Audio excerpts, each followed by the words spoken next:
Hello guys! Gagawa tayo ng bagong Google account. Sundan nyo lang ang aking video.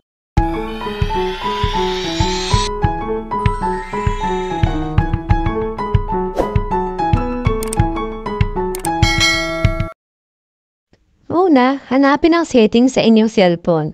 At pagkatapos, hanapin ang account and backup.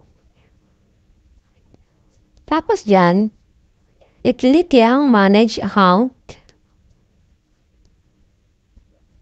At yan, pwede na tayong gumawa ng bagong account. At dyan, i-click lang yung Google.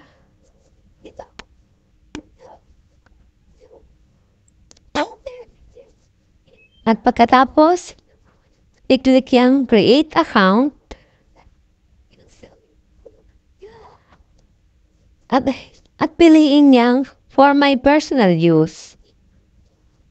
At diyan po, manghihingi si Google ng inyong personal information, kagaya ng pangalan at apelyido.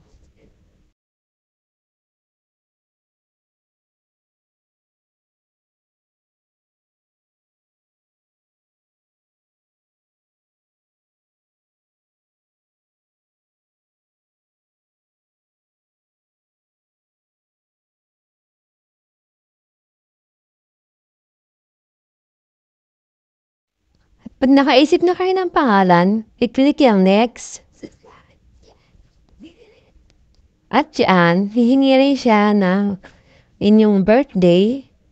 Basta hihingi ng personal information si Google. Pwede mo kayong gumawa-gawa lang ng kahit ano gusto nyong ilagay.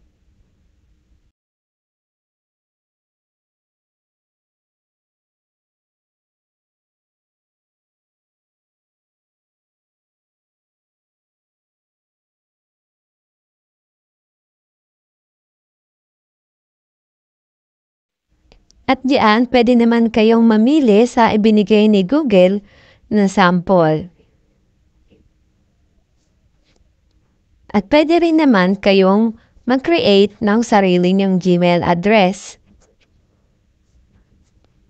Ang ginawa ko, mag-create na lang po ako.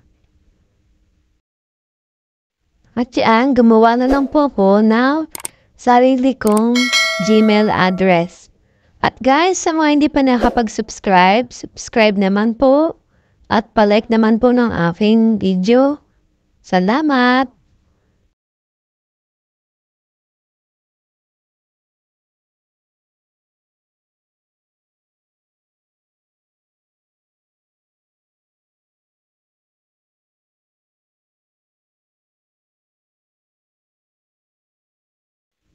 At dyan, pag nakagawa na kayo ng sarili nyong Gmail address, next lang, and then, gagawa na po kayo ng password.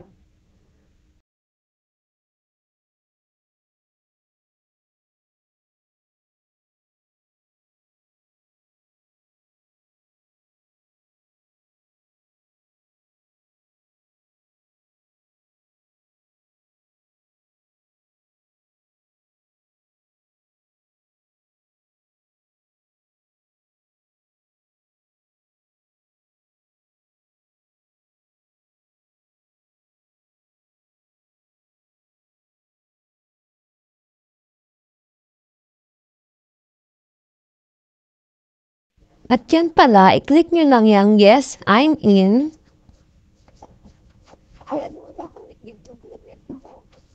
At dyan, i-review na ang inyong bagong account. I-click lang yung next.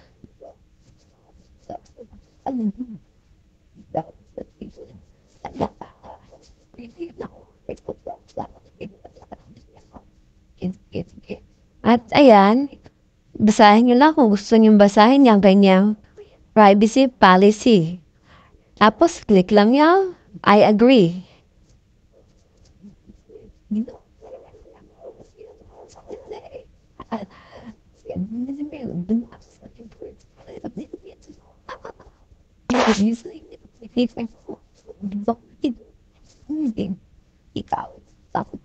At ayan guys, meron na tayong bagong Google account.